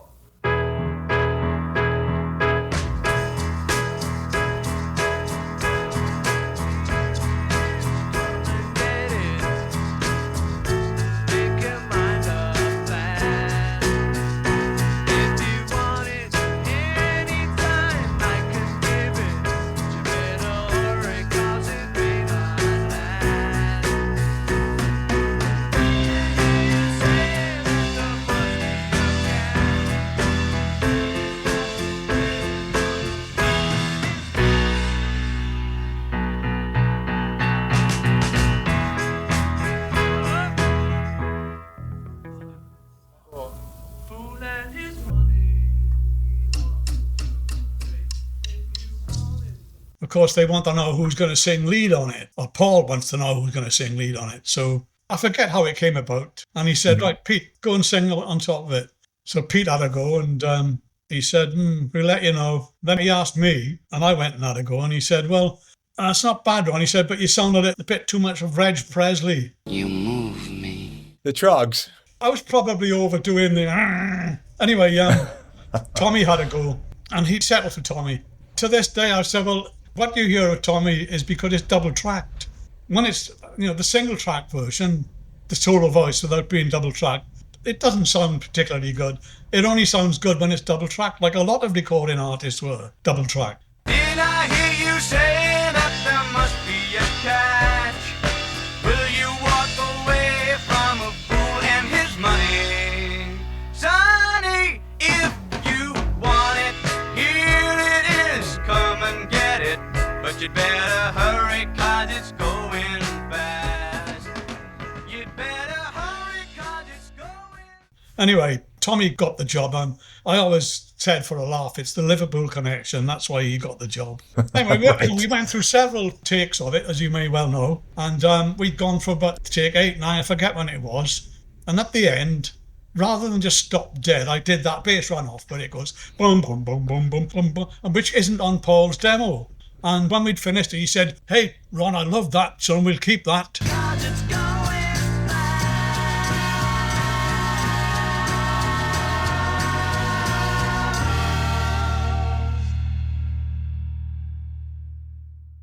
And that's another thing that's up here. It's not only the studio recordings which are there, if you hear that session, it's there, but that particular anecdote is gone. And that's like missing the bloody Jimi Hendrix video, Right. That would have been another feather in my cap, but there you are. Well, it's funny that you say Jimi Hendrix, because I remember the first time I heard Come and Get It, my ears zeroed in on that part. It's a bit Hey Joe, isn't it? Yeah, exactly. Yeah. Maybe that's where it came from, but it fitted that song. Sure, it's perfect. That's Yeah, great. well, it did the job because he kept it and he liked it, and Mm-hmm. the rest is history. Yep. So you've got the other two songs to knock out for the film. They come up with Carry On Till Tomorrow and Rock of All Ages. Now, you missed the Rock of All Ages session because of this ill-timed bout with chickenpox. Right. But Paul actually plays piano on that one, right? I believe he does. Okay. He plays tambourine on Come and Get It. Oh, okay. Of course, there's no guitar on that. It's just piano, bass, and drums anyway. Right, right. Is it Pete playing piano or is it Paul on Come and Get It? It's Pete. That was Pete. That's what I thought. Okay. At this point, was there talk of a second album yet? Since the first one, Maybe Tomorrow, came out some places but not everywhere. Was there thought that that was still going to come out in Britain and in the States, or were they already looking past that because now we've got this Magic Christian stuff that we want to promote? I think that was the whole idea, was to promote Magic Christian. Mm-hmm. And take stuff off the Iveys album and put it on there, and then obviously package it as Badfinger. Okay. You were part of the discussion then of changing the name? We had brainstorming sessions, as they call them, to come up with a different name. They wanted the name to go because it confused people. There was another band that had chart success called the Ivy League, who made some good singles, actually. Just like a breath of spring, you came my way.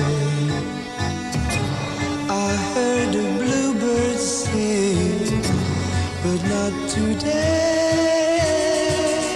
'Cause it's winter time, and the leaves are brown. Since you went away, my world fell down.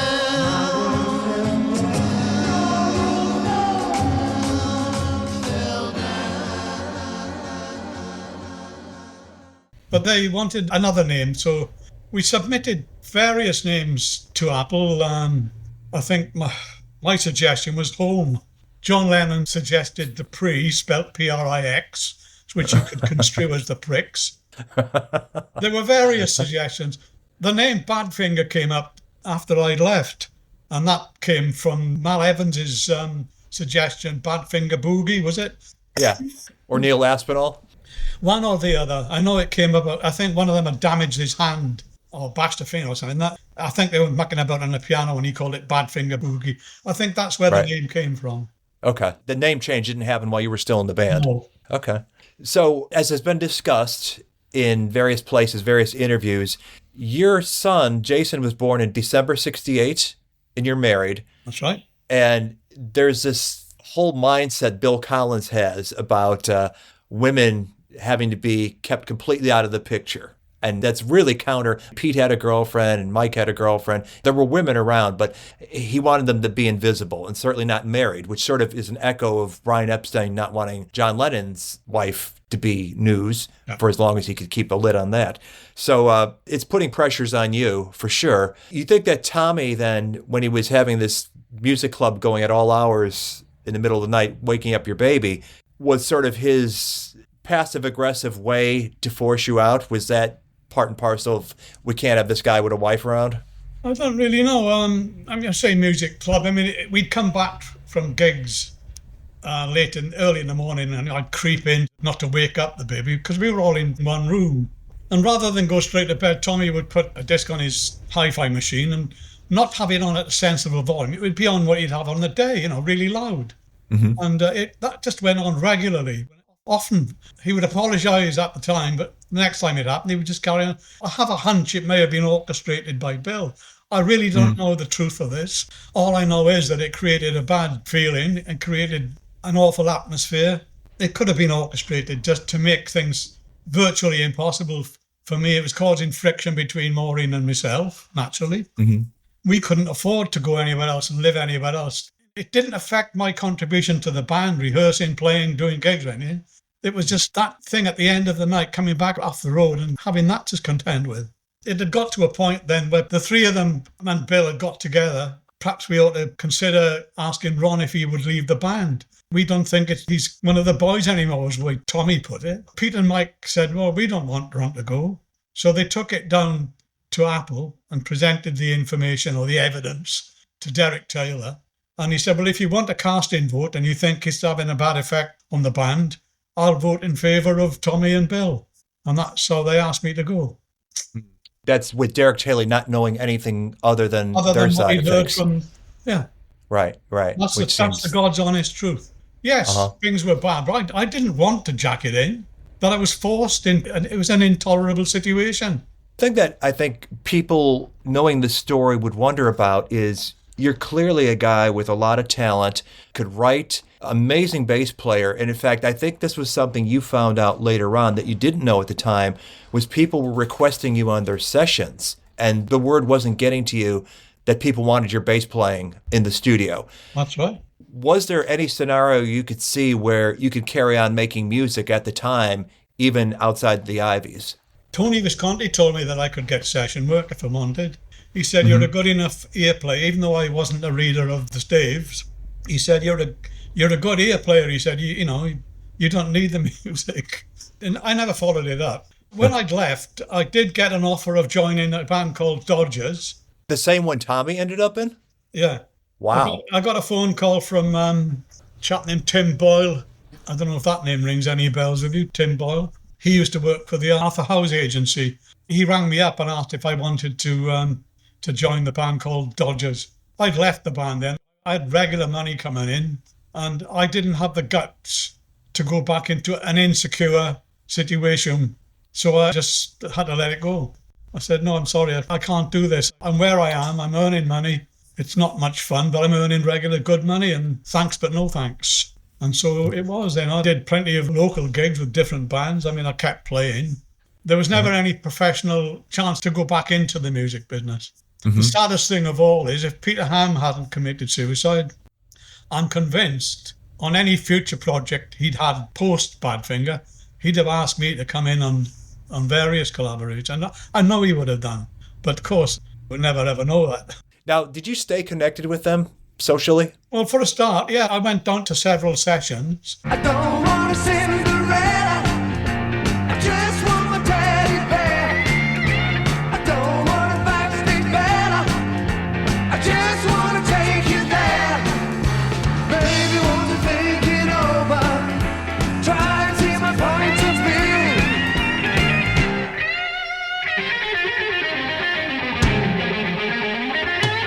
Let it go.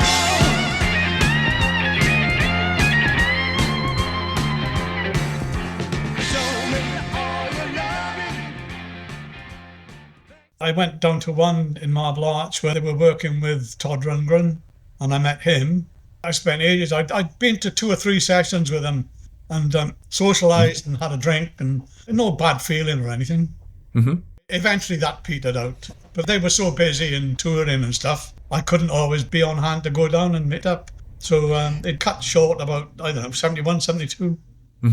Did you continue to listen to their music? Yes. Did you? Yeah? Okay. Oh, yeah. I've got all the albums. Yes. Naturally, I would never criticise Joey Molland. He's a fine musician. He's a damn good composer. I like the stuff he contributed. It's, it went the way it did. What are some of your favorite recordings? What do you particularly like? Oh, crikey. Now you're asking a question. There's loads of them. Or let me put it a different way. Were there songs that you heard on Badfinger albums that you had heard in their earliest forms back when you were still living at Park Avenue? No Dice. That was that was the first album that came out with Joey on it, wasn't it? Yes. I mean, I was impressed with that, and I was impressed pretty much right the way through. I'd have to have an album cover in front of me with the titles now. I haven't got any form of dementia yet, but bringing things to mind isn't as easy as it was. So No Dice, and then you described Todd Rundgren, so that would be Straight Up, and then there was Ass, and then there was the Warner Brothers album, Badfinger, and then Wish You Were Here. Wish You Were Here. Of course, Mike is contributing material along the way as well. Yeah, the stuff's excellent. I was very impressed with the re-release of Head First. Oh, yes. The one that has got the new lineup, if you like, with Bob Jackson. Yeah. The early version of that was quite rough, but this new rehash that he's reproduced, because he managed to get the master tape back, I mean, that's professional quality production. It sounds amazing. To me, it was as good as Chris Thomas's. Exactly right. It's a great album. It's good. Do you remember you'd fallen out of touch, as you described, with Pete? Do you remember getting the word of what happened? Oh yeah, I was out in my garden, digging the garden, believe it or not. We'd not long moved into this house in Hemel, and I was up the top with my daughter. Then she was pretending to help Dad with a little fork, and Maureen comes to the back door and shouts up the back of the gun, "Ron, Bev's on the phone. She wants you. She sounds a bit upset." Okay, so I put my stuff down. I've gone downstairs and picked up the phone and, "Hello, Bev, Ron." And very, very faintly she said, "Ron, sit down." She said, "I've got some bad news about Pete." So I sat on the stairs. I said, "Well, what's up? Has he had an accident?" And then she told me what had happened. And of course, I was devastated. I said, "Look, I'm going to put the phone down now. Thank you for letting me know. I'm ever so sorry. I'll speak to you again." And I put the phone down. And I thought I was dreaming it. I didn't believe it. I just couldn't believe it. That's how I got to hear about it. Totally unexpected. What an awful thing. Did you go to the funeral or did you see the family after that? Well, I went down for the funeral. This is another crazy thing. Bill Collins rang me up and said, "Ronnie, you've heard about Pete. I'm advising you not to go down for the funeral." I said, "Why?" He said, "It'll just be bad blood." I said, "No, they won't." I said, "When I used to go back when we were working down there, and my parents had moved up to London, I said I used to stay at Pete's and his mum was like a mother to me. I'm not going to ignore that." Bill Collins didn't go because he knew that they'd be giving him a load of grief. So I actually drove down with Beverly. I picked Beverly up and took Beverly down for the funeral. Mm-hmm. That was an awful experience. But he actually rang me up and said, "Don't go down there. You'll be inviting trouble." Oh, jeez. It was the opposite. As soon as I walked in through their front door at 15 Gwent Gardens, Catherine's there, give me a hug. And although Will, his dad, wasn't exactly a hugger, he shook hands and "Thanks for coming, Ron." So Bill Collins. Yeah, that's how I heard about it. Did Tommy's end surprise you? Yeah, it did and it didn't, because I knew Tommy could be, he could be introverted. When Tommy was up, he was up. When he was down, he was quite deep and introverted. I was shocked. I must be honest. I didn't think... Yes, I was shocked. I was more shocked with Pete, devastated and shocked at Pete. I just couldn't see it happening. Pete did have a macabre sense of humour, but I didn't think... He was never that sort of deep, and he would never go into fits of depression when I knew him. Mm-hmm. Whereas Tommy could. Right. Of course, when I heard how Tommy's family had found out, how Mariana had found out about it, I couldn't believe it. Fancy being told that by your son. Yeah, horrible. The whole thing's god awful, but shocking. It's devastating stuff to find out. Did you stay in contact with Mike through the years? Yeah, I was in touch with Mike pretty regularly. I went out and visited him twice. The first time was to do, there's probably a film clip of it. He wanted me to be part of a charity gig that he was doing, put together a band called Mad Finger.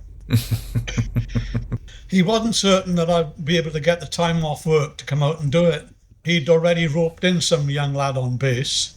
And when it came to do the gig, there were two of us on stage playing bass. So I was out there for a fortnight doing that. The day I arrived, it was a hellish hot day. I'd just got off the plane. We went into this tin shed type place for a rehearsal. It was sweltering in there to rehearse what we were going to do. The gig itself was quite fun. And I've been out there since that, just to go for a holiday and spend time with him and hang about, just have fun. That's nice. The last time I was with him, this is another quirky sort of a story. The last time I was with him, we were at a local bar called Froggers. We used to go there regular for a drink and a game of darts. He was sitting to me one night and he said, "Do you know, Ron," he said, "I got a horrible feeling when I go, I'm going to go the same way as my dad." Well, his father passed away fairly young. He was 57, 58 when he died, George, with a brain hemorrhage or tumour. And of course, that's what happened to Mike. Oh, jeez. 56. And he actually said that to me over the drink. "I've got a horrible feeling I'm going to go the same way as my dad." Jeez. There again, when that happened, you could have knocked me down with a feather. I just couldn't believe it. It was way too young. Exactly. You all know what he was like. He was a joy to be with. Really funny. Great dry sense of humor. Yeah, you're telling me. They're all very much missed. I mean, I was very, very... Everybody thinks I've got this hate with Joey. I was saddened when I heard about his illness. And obviously, it's very, very sad when he passed away. And I sent a message to his family as well. So there was never any true animosity. I mean, I resented the fact that he was pocketing some of my rightful gains. But at the end of the day, I never ever decried his ability and his contribution to the band. That's something you've talked about in other conversations, that you were given a check, like a settlement, when you left the band at some point. I think you've described it as like a 7,000 pound check, but you got half of it due to taxes. That's right. Was there a piece of paper you had to sign, basically? Bill tried to make out that I'd signed my rights away. All he ever said to me was, you can sign for this check. That's all I did. I haven't got a copy of the paperwork. I just signed for a check. I've still got a photostat copy of that check. But I didn't sign to quit any rights or anything. I just signed for the check. That's all I knew. And they've always tried to make out that I signed my rights away. The other thing I didn't get was they reapportioned royalties at a court case in the High Court in London, where I was expected to attend, but I didn't get the invite. If they sent it out, I never received it. Was this in the 90s when all the Apple stuff was being righted? Okay. In which case, I was never phoned, but Bill could have phoned up and said, did you get... I got nothing. I didn't know anything about it until it was finished. That's why I missed out on any rightful dues. So is it the sort of situation where what it would cost you to litigate this would probably cost more than what you'd get returned? Yeah, I did get in touch with 2 showbiz lawyers, and they said it's a gamble, Ron. You may well end up out of pocket. You probably cost more in legal costs than what you might gain. So I just gave up on the idea. Well, I did see the good news at some point that a gold record was finally awarded for Come and Get It. How did that come about? Well, before Bill Collins ever passed away, I was always intrigued what the sales figures were like for Come and Get It. And on the occasions when I used to go down and visit Bill when he was still in child from St. Giles or St. Peter. He said, it tailed off before it got to 900,000. I said, well, why didn't we get an award for it, a silver disc? And he said, well, they don't do that sort of thing now. So I just let it drop. And I don't know where I got it from. Somebody informed me that it had sold over 1 million copies. So with that in mind, I thought, well, there must be a chance of getting some reward for this. I don't mean financial. So I made some inquiries. I got in touch with various people. I actually rang and spoke with Tony Visconti. And he said, I can't help you personally, Ron. He said, it seems to me like you've got a strong case there. And he put me in touch with his manager or his agent, whatever. I sent him an email with, I'd like this done for not just for me, but for the 3 estates, for the 3 widows. And he said, well, I can't do it for them. I'll do it for you, but you must send me £350 up front. I said, no, I don't want it to be just for me. I said, this is for the band members, that were no longer with us. And he said, no, yeah. So I said, well, you can forget it, and put the phone down. Then I thought, I wonder if Apple had got any inroads. So I made some inquiries and got put in touch with a gentleman in this particular person. I sent an email off explaining all, and could you look into it for me? Garth Tweedale, his name was. And he replied to me and he said, well, I'll look into it for you. He said, I promise nothing. I'll get back to you. 3 or 4 days later, I get an email back. Made some inquiries on, and he said, yes, it actually did sell worldwide 1,270,000 odd copies. And we're looking in to see what we can do. And then a week or so went by, and he came back and he said, we've decided that you're entitled to a gold disc, all 4 of you. We're going to get it sorted out and done for you. There'll be no presentation. It'll be just mailed out. Can I have the mail addresses of Mariana, Ellie, and yourself? And when the discs arrive, we'll mail them out to you. So I thanked him thoroughly, and I couldn't believe it, I thought, because I was expecting a complete, no chance, thanks for trying.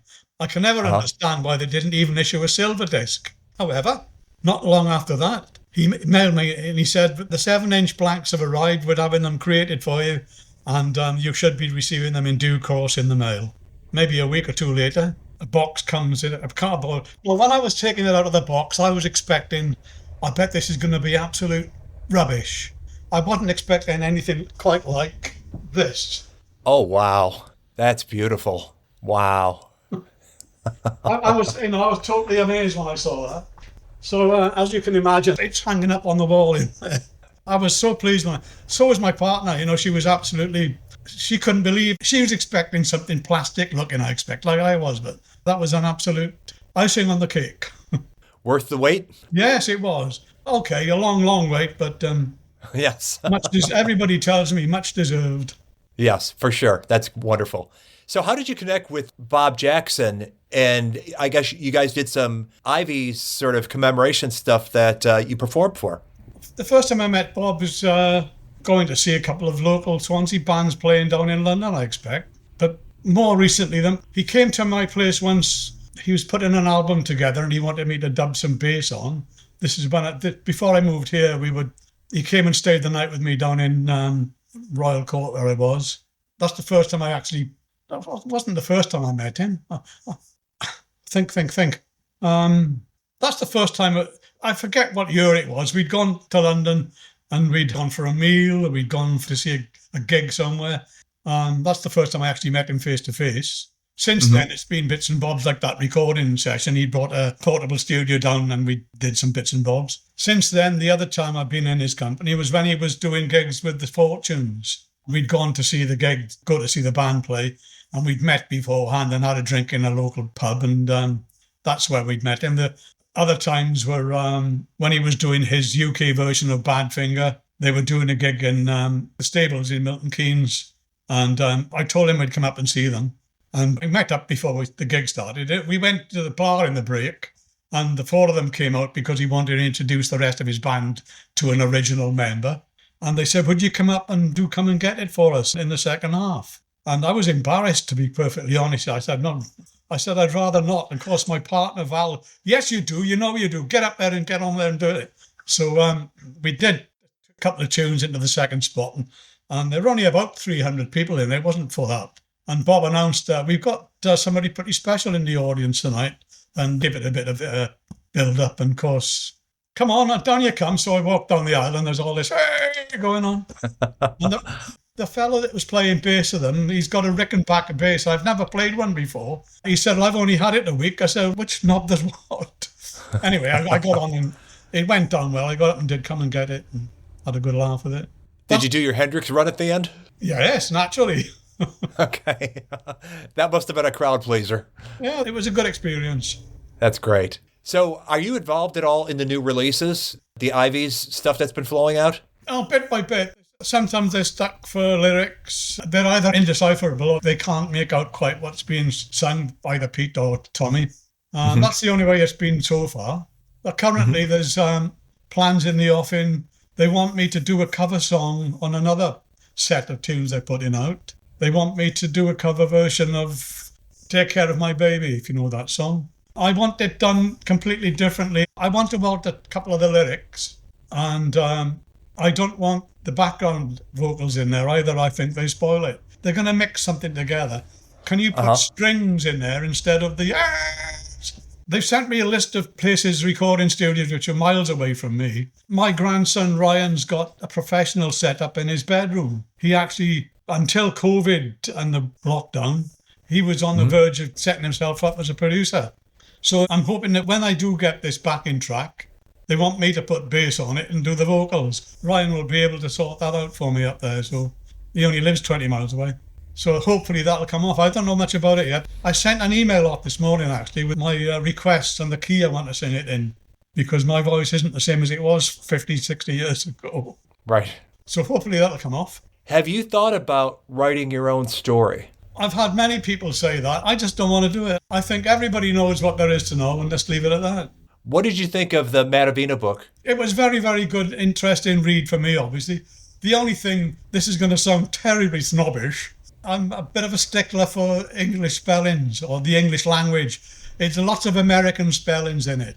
That's the only thing I would criticise it for, but it's a good book. Okay. I wasn't disappointed with it.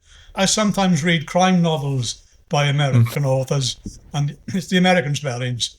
Yeah. You know, a car tyre spelled T-I-R-E. That's when you're like this. Anyway, that's just me being snobbish. Sure. Okay. Well, you're entitled. So looking back, it would seem from everything you've described and everything we know, some people might look at it as, well, you had this fabulous arc. You were well placed to meet some amazing people and be a part of this rock and roll tapestry of British rock in the 1960s, in the Beatles' orbit, and sharing a stage with Hendrix and the Marmalade and Hollies and Kinks and all this great proximity.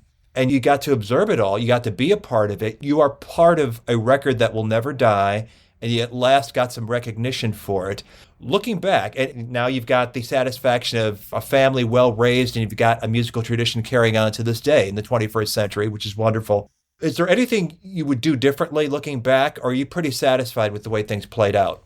Well, looking back at the overall picture, I'm just glad the way it turned out, if you like. You know, obviously I'm disappointed that the three boys aren't with us any longer. That's the one thing I wish to God hadn't happened, and that's the bit that spoils it. But in general, I'm just pleased the way things have panned out. I'm glad I was part of it. I'm glad I got some happy memories. I'm glad I got that award recently. So, you know, all in all, I'm just glad to be here, and I'm happy with my lot. It's got to be a pretty amazing thing to think of recordings made when you were a teenager and a little bit older than that, of you having fun with your friends, making music and doing whatever you thought you were doing in that moment, that here it is 50, 60 years later, it's out there in the world and people can experience it and share it and know who Ron Griffiths is.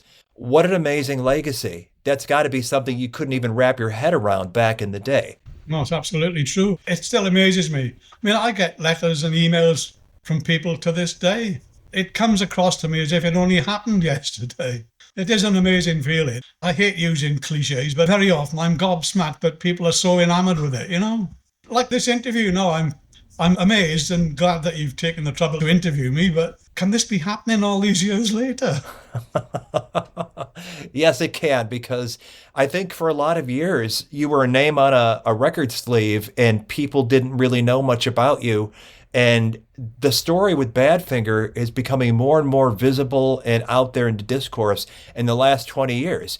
I think it was a big, huge thing. I don't know if you watched the show Breaking Bad, but when they used Baby Blue in the finale, that was a huge turbo rocket lift of Badfinger awareness for a band that didn't get all the good luck it should have, but has this amazing body of work. And oh, look, there's the Iveys. There's this whole other prequel to it, if you will, with Ron Griffiths and all these great songs and the story and being around the Beatles and Apple. So it's a mind-blowing thing that I'm glad that you're getting to experience it in a way the other three didn't, and that for us who came along later and new fans that are being made every day that are discovering Badfinger for the first time, that there is this great history for them to explore and this great legacy of music. So well done. That's wonderful. Yes, I did catch Breaking Bad. It was a compulsive watch. You had to watch it from start to finish. Oh, yes. Like a lot of things, but that was an amazing watch. Yeah. And I'm sure you guys didn't see it coming. You didn't know that was going to happen. No. The other lads would be amazed the way things have panned out. At least poor Joey got to see some of the legacy, if you like. Pete and Tommy, I'm afraid, they just didn't get the chance. Too young. Yeah, right. And way too young. Absolutely. Well, you seem to have handled this history with a great deal of grace and perspective, and it seems like all the good stuff is sticking with you, and it's something you carry forward today. So even if you don't write that book, I hope that people hear this conversation and other ones you've done, and maybe the door is not closed to you going out and doing public speaking on this stuff, because I know there's an interest, and you tell it well, you present it well, and I think it's something that people really enjoy. Well, that's very flattering to hear. It's been a pleasure to speak with you, Robert. It's been a long time coming, guess I've been unkind. Dear Angie, the writing's on the wall. Dear Angie, I love you, you're my all. Guess that's all.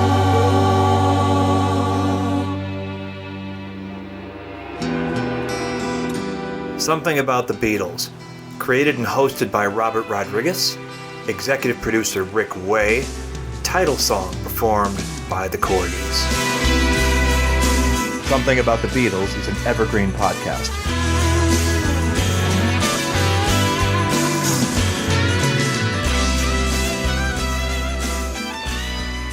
Well, ladies and gentlemen, in case you didn't know, Jimmy and the boys won in a big American magazine called Billboard. the group of the year, and they're going to sing for you now the song that absolutely made them in this country, and I love to hear them sing it. Hey Joe.